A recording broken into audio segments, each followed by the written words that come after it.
G'day mates. Today on Cooking with Abrasive, one of my favourite dishes, Kuala Lumpur style Hokkien mee. Before we get to that, just got to get this little bizzo out of the way. This Fisher f3d, this annoying loose cam design, you've got to make sure the cam is lined up before you can shove the key in. I said shove the key in. There we go. Now, as is my wont, I tend to pick this thing in hand, which I did initially using this rather oversized tensioner. You'll notice it's quite a bit bigger than the usual tensioners people use. Just a little more ergonomic on the old hands. It's also pretty worn out, which can give me a bit of trouble when you're trying to pull the core back out. Anyway, I used this for some time while I was getting to grips with this lock, and I tensioned it by pulling against my chest, because I just, pick sitting on the couch. And you know what, I ended up with a bruise on my rib cage from the butt of the lock. It took me an embarrassing amount of time to realise that in fact we already have the technology to apply tension to something like this using rubber bands. So there we go. Make sure our cam's lined up before we get started. Hopefully I don't knock that out of place and we can get cracking. Try and find a bit of a comfy position. My arms are a little tired. You can see the big tremor in there. Now,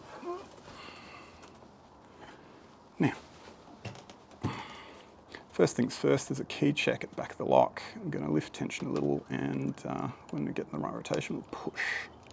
There we go, I can feel him springing.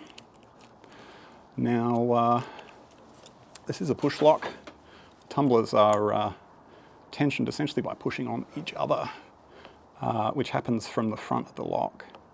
So we expect them to bind sort of from front to back, but the tolerance is quite good. So it's not always clear when a tumbler is binding if you haven't set everything above and below it already. So I'm going to start by turning tumbler 1 until it's firmly in a notch. Now we'll see if tumbler 2 is binding. It's binding a little. We'll send him until he's in a notch too. Tumbler 3. Not binding. So I'm going to guess that tumbler 1 is not in the right notch. I'm going to move him another one.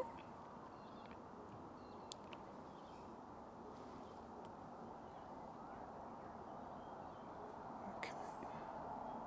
And then I'm going to move back to tumbler 2. Make sure he's in a notch. Let's go see tumbler 3 again. Tumbler 3 is still not really binding, so back to 2. Move to 1 notch. Feels like it's binding pretty well, so we'll go to 3 again. 3 is still not really binding. Back to 2.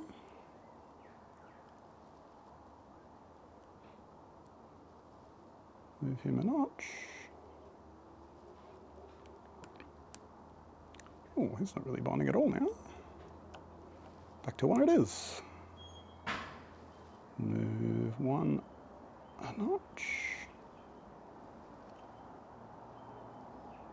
Just slipping off the tumbler a bit there. There we go. 1 is moved. We'll go to 2.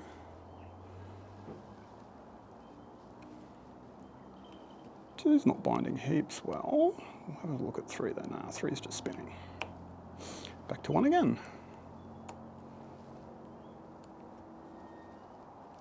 Move him another notch. 2's barely binding now.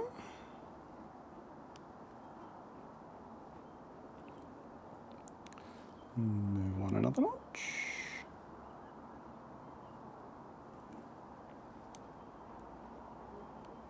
Back to 2.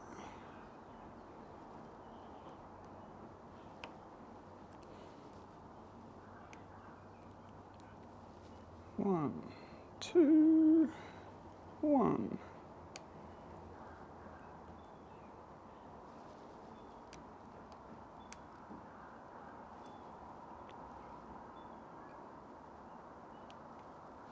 Two. 1. 2. I'm not sure why I'm not getting a lot of feedback here.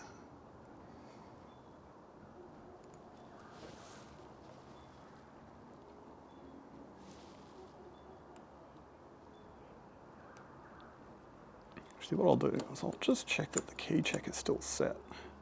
I feel like, oh yeah, sure is. Wondering if maybe I dropped it, because if that happens, you certainly lose all the feedback. All right. In that case, I'll just add a little tension to make this a little clearer. Back onto 1. Move him a notch. Oh, that's much better. Onto 2. He's not binding heaps, but I'll try and park him on a notch. 3. Not binding at all. Back to 1.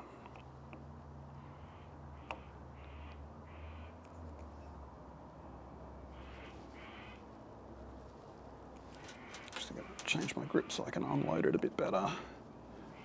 Just using my forefinger and thumb, my index finger and thumb to unload that so I can turn things without damaging anything. Okay, 1's in a notch, 2's kind of in a notch.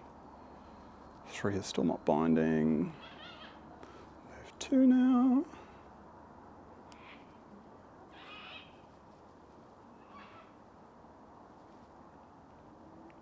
Still not getting heaps of feedback out of 2. I feel like I keep jumping over the true gate in 1, if I can call it that. Obviously that's not how this mechanism works. Okay, we've moved 1. 2 feels pretty solid. 3 is starting to bind properly. Put him in a notch. On we go to 4. Oh, come on. Here we go. 4 is binding. Oh, that's promising.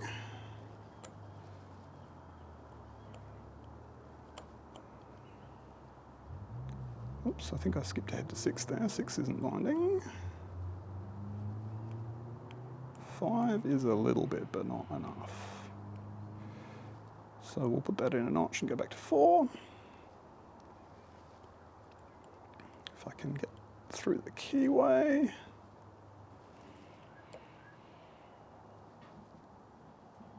Okay, carefully move him 1 notch.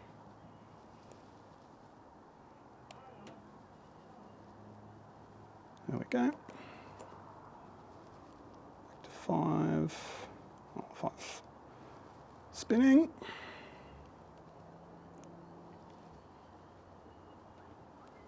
4 another notch. And 5 spinning.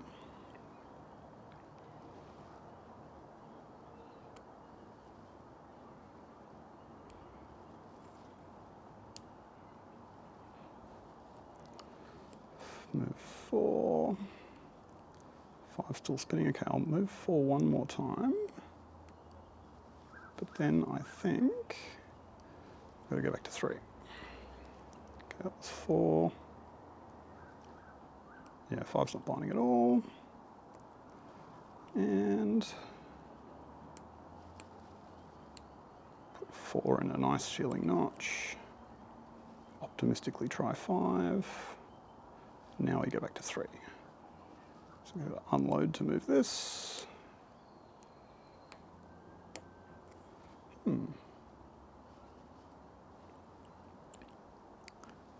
Now to 4 again. 4 feels like it's in something. 5 ain't binding. 4 another notch.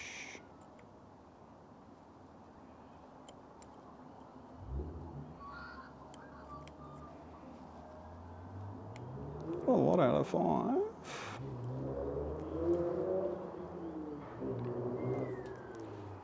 4. 4's binding a lot better now. I'm just going to check I bumped my cam out of alignment. There we go. Just when we get to the end of this phase, we get all 6 tumblers lined up. That needs to be in place for the core to pop into. Back to 4 again. And, oh, there we go. Big snap. bit of core movement, and you can see now the cam is actually coupling to the front of the lock. You can see it turning a little bit there. So now we move on to the second phase. In the first phase, we've effectively set the rotation of all the elements. Now we need to set the translation. So this, again, is a process of reading the feedback from the front to the back and incrementally kind of moving stuff. Now, thus far, I've been picking exclusively counterclockwise. That means that anything that needs to move now, I should be able to move clockwise. And there's only 3 translational positions, so I shouldn't need to move it more than 2 clicks.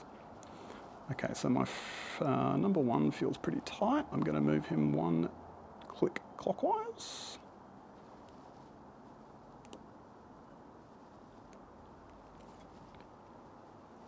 Feels like he's moving now.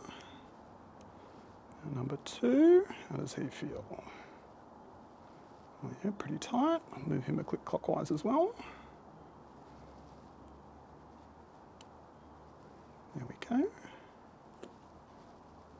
Feels better. Where are we at with number 3?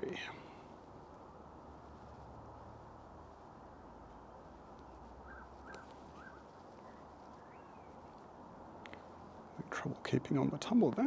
Yeah, he feels tight. Let's move him as well.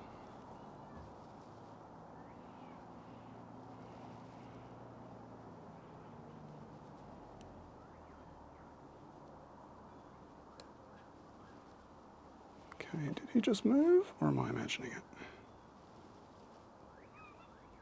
No, I think we're all right. Just going to go back and feel where we're up to. Okay, tumbler 1 moves a little. Tumbler 2 moves a little. 3.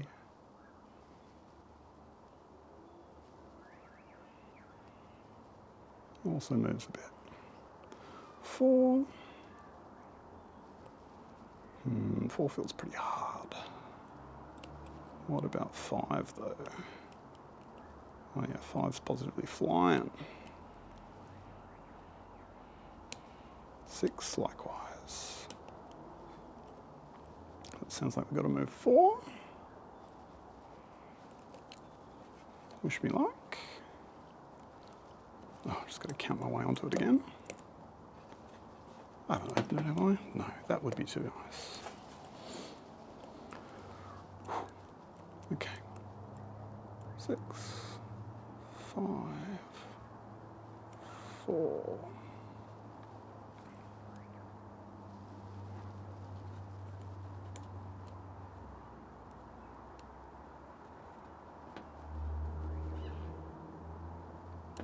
Not really getting anywhere moving 4. Let's read this out again. Just want to be careful not to drop this, because as you've seen, it's such a pain to get through phase 1. 1 kind of moving, 2 kind of moving, 3 kind of moving, 4 is kind of moving. What am I doing wrong? 5 is absolutely slop city.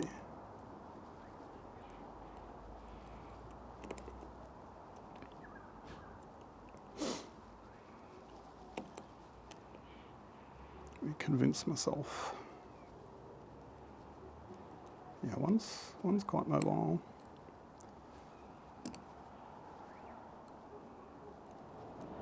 2 feels alright. Oh, maybe it's 3 that's binding. Yeah, okay. Well, I'll try once more to move him clockwise. I think this is going to be my last attempt for today.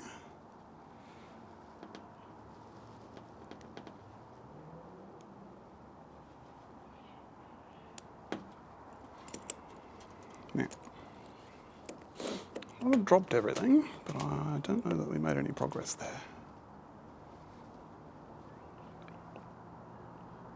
1 feels moves, 2 moves, now 3 moves.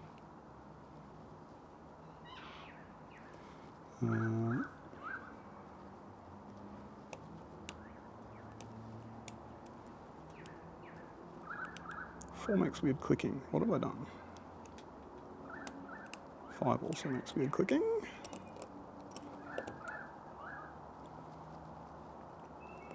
Oh, and I've hit the key check. I'm actually counting.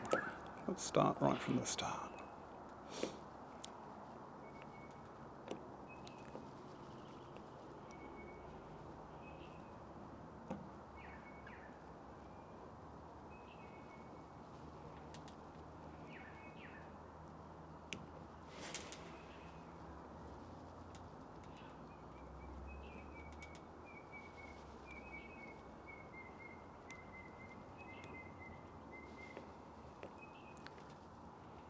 One's loose until I apply heaps of tension. 2 is loose even with heaps of tension. Maybe I haven't set 1 properly.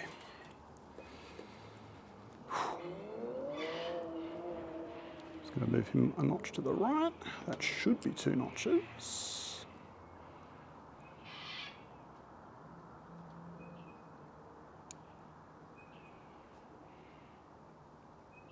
He does not want to go.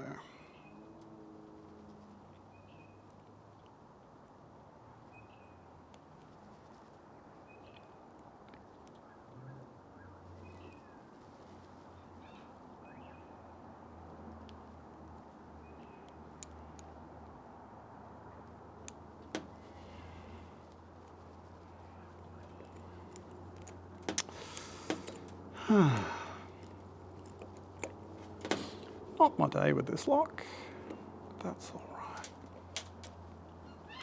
Another check. 1 is moving all right. Let's make sure I'm actually on 1. Yeah, 1's moving. 2's moving. 3's moving. 4 feels pretty tight. 5's flying. All right, so 4 seems to be in error.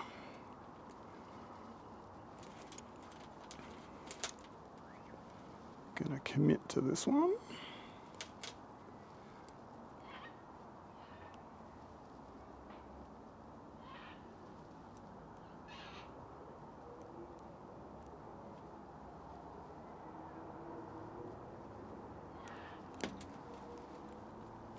Felt like it moved. Let's assess again. This tensioner is not actually the right size anymore. It doesn't fit snugly, so you can't really pull the core forward with it properly. I think that's why I'm having such a hard time today. 1 moves. 2 moves. 3 moves. I think 4 moves. 5 still ain't binding though.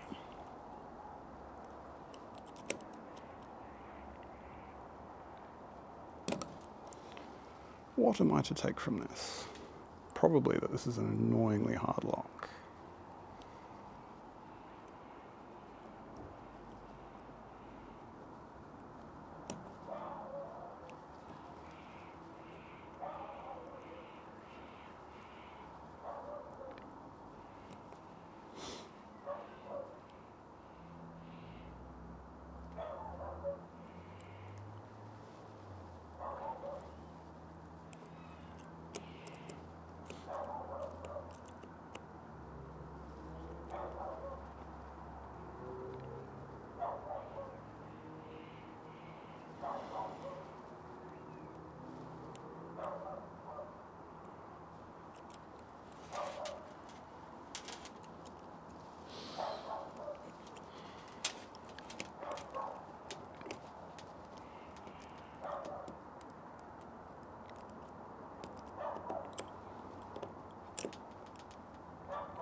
This one, is that binding? I feel like it is.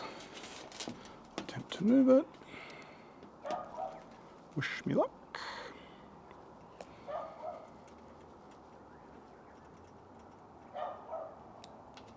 Click. Ah, that was the click we needed. There we go. Rubber bands aside. Our core is now open. Alrighty. Far out, my arms are tired. Right, we'll turn him back. And, finally. What do we do now? I think we put him down and do some cooking. I do feel like that core is binding a little as it turns. I reckon I can do better. We'll put our rubber band back on. Just give him a quick go. I feel like one of the last tumblers is maybe not quite in its gate. Let's see if we can find it. So this turns, it unlocks, but I reckon there's more to do. Try lift, lift, turn. There we go. Now he's completely free. All right. Oof. Let's get to the fun bit. Chair out of the way. Now, our ingredients for today, we start with about 200 grams of fish cake and 3 or so large cloves of garlic. I cut my garlic quite coarse, or rather I slice it. You don't want it too fine, you don't want it minced, you especially don't want it crushed because all the carby bits will stick to your wok. The reason you don't want to cut small is because it will burn before it gets delicious. So a little bit of oil, I'm going to heat up.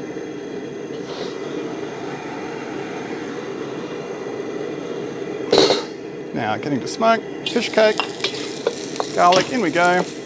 Now we're going to run this pretty hot, just to get a bit of char on it. If you're feeling fancy, you can toss it over the fire. Not really my cup of tea.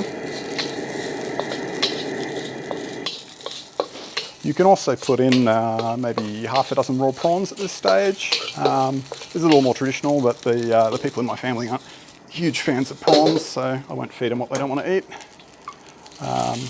Wake up for all the oil we're turning into smoke. Now it's getting a nice char. So next step is the cabbage. I've gone pretty hard actually. This is almost like a full quarter of a wompot because it needs using up. Usually I'd use less, maybe 250 grams cabbage. Again, I'm going to gun it until it's just a little charred. Just getting a little bit of smoky flavour on it.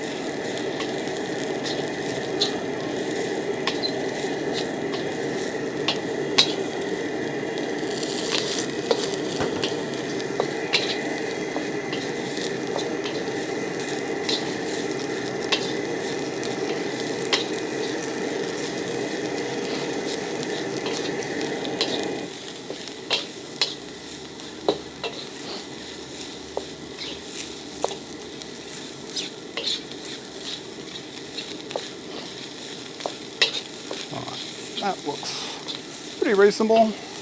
You can actually put quite a lot of char on this and have a delicious dish. I don't want to overdo it today though. Now we bung in some Hokkien noodles, about 250 grams. Just put them in some hot water to separate them from the packet. Now we're just going to mix these in. We're not actually doing any more cooking right now. And then let the wok get reasonably hot. And then the next thing up is a bit of dark soy sauce. So I know the soy sauce you have in your house is black, but if you've only got one kind of sauce, you don't have dark soy sauce. It's kind of thick and carby. And we pour this around the side so that it almost caramelizes and browns on the hot metal parts of the wok. So that gives us like another layer of kind of smoky flavor. You can see it's kind of cooking on the outside. When that's a little almost charred, we bung in, we deglaze with just a little bit of chicken stock. This is about 90 mils. Scoop him up, get the noodles all nice and dark. Now, once that's all deglazed, so all the crispy bits are off the pan, the last step is to add, this is a tablespoon of corn flour, cornstarch, and suspended in 2 tablespoons of water. So you do need to stir it right before you use it because it falls out of suspension real easy. It's not actually dissolved in there, it's just tiny particles. So we tip him in, this will thicken up the sauce. The reason you do it with the water is just so you don't get any lumps. Mix him around, get him nicely coated.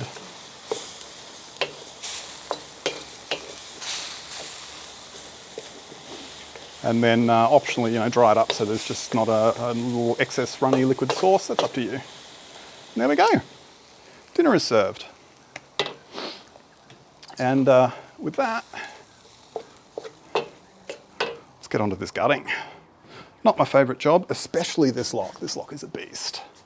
So I'm going to need my bench block. I'm going to need an assortment of screwdrivers. And I'm going to need a lot of stubbornness. I haven't gutted this lock in ages either, so this is going to be extra good fun.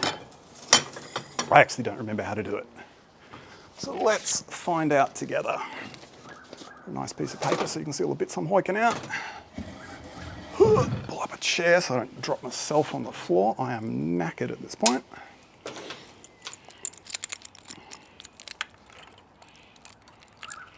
Let's get the, there we go. Okay. First things first, we're actually going to pull the cap off the lock. This is what the bench block's for. Cap, screwdriver, violence.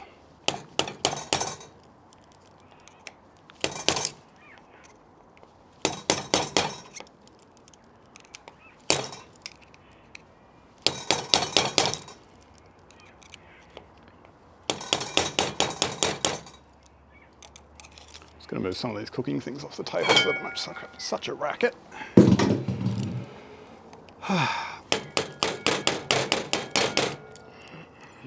Getting there. Okay, he's coming loose now.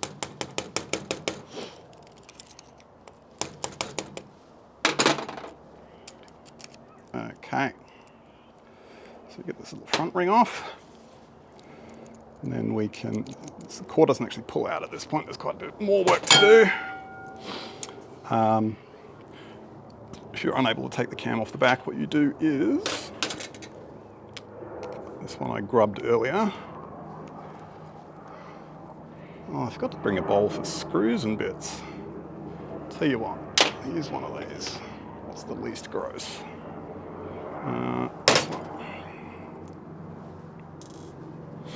These are probably going to have a wash before I put them back in, just so I don't end up with a garlic lock. That is the wrong screwdriver.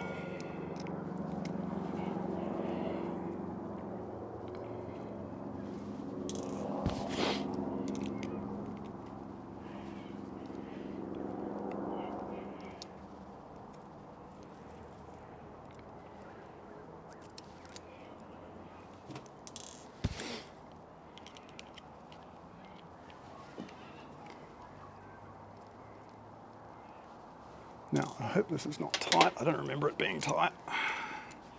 Here we go. I don't know if it's because I just unplugged the external screens. I can move the camera in for a closer shot. Ooh, ooh, ooh. Sorry, I'm probably going to get in the light here. It did just stop recording for a sec. Ooh, okay. There we go. One f3d.